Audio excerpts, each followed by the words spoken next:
जय गुरुदेव, जय श्री राम। स्वागत है आपका आपके अपने चैनल बाबा नीम करोली महाराज पर। कामना करते हैं कि आप परिवार सहित स्वस्थ होंगे और इसी कामना के साथ बढ़ते हैं आज के इस अद्भुत क्रमांक पर। मित्रों, आज का विषय है बाबा की अति प्रिय रही उनकी तपोस्थली नीम करोली को किसने श्रापित किया और क्यों। वैसे बाबा नीम करोली ने अनेकों आश्रमों की स्थापना करवाई, जहां पर हजारों की संख्या में प्रतिदिन लोग दर्शन करने बाबा का आशीर्वाद प्राप्त करने आते हैं। पर नीम करोली आश्रम का अपना अलग ही महत्व है। इसकी वजह यह है कि बाबा को यह गांव अत्यधिक प्रिय था, क्योंकि यहाँ महाराज जी की तपोभूमि थी। यहीं से उन्हें सिद्धि द्वारा ज्ञान की प्राप्ति हुई। महाराज जी बमनिया छोड़ने के बाद फर्रुखाबाद जिले में नीम करोली ग्राम पहुंचे थे। यहाँ ग्राम वासियों ने उनके लिए जमीन के नीचे एक गुफा बना दी, जिसमें वे तपचर्या करने लगे। जब कालांतर में यह गुफा नष्ट हो गई तो गांव वालों ने बाबा की इच्छा अनुसार गोवर्धन ब्राह्मण की उपेक्षित भूमि में उनके लिए एक गुफा का निर्माण किया। इस पिछड़े भूभाग में कोई मंदिर नहीं था। बाबा ने अपनी इस गुफा की ऊपरी भूमि पर एक हनुमान मंदिर बनवाया। आपने इसके निर्माण के लिए उस गांव के एक धनाढ्य दुकानदार से कहा था। इस छोटे मंदिर के बनाने की उस समय कुल लागत 50 रुपए थी। इस व्यक्ति ने बाबा की बात मान ली थी और कुछ ईंटें वहां डलवाकर काम बंद कर दिया। कुछ समय बाद उसकी दुकान में आग लग गई और इस आग को बुझाने का कोई साधन भी न था। वह घबराया हुआ बाबा की शरण में आया और उनसे प्रार्थना करने लगा। बाबा बोले, तूने हनुमान जी का मंदिर बनाने का वायदा किया था और उसे पूरा नहीं किया। अब कोई क्या कर सकता है, जा उनसे क्षमा मांग और मंदिर बनवा दे।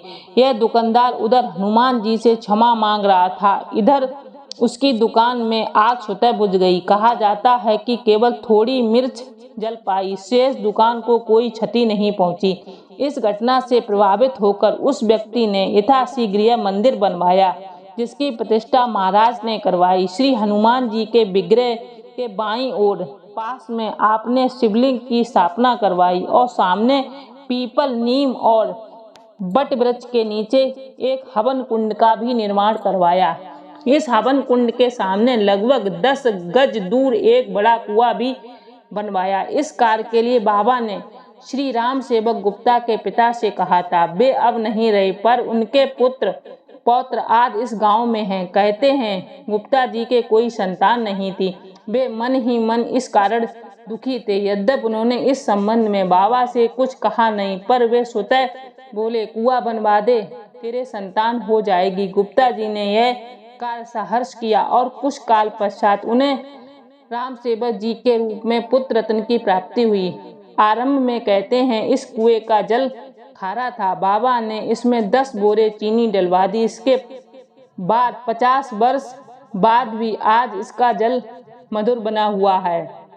मार्च 1934 में इस मंदिर की प्रतिष्ठा में महाराज ने 1 महीने बृहत यज्ञ का अनुष्ठान किया। इस यज्ञ में निरंतर 30 दिन तक घी की आहुतियां पड़ती रहीं। सैकड़ों मन घी काम में आया। लगभग 30,000 आदमियों का भंडारा हुआ। तभी से यहाँ इस महीने में मेला लगने की परिपाटी चल पड़ी। दूर दूर से इस मेले में दुकानें आईं और जिला अधिकारी को इसका प्रबंध करना पड़ा। अनेक साधुओं ने इस भंडारे में प्रसाद पाया।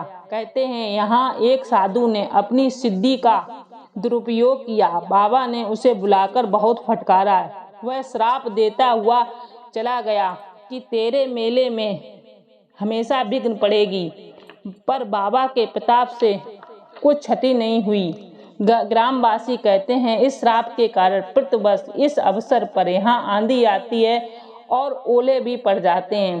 कालांतर में महाराज जी की महासमाधि के बाद श्री मां ने बाबा के इस साधना स्थल की खोज की और इसे सुव्यवस्थित बनाने का प्रयास किया।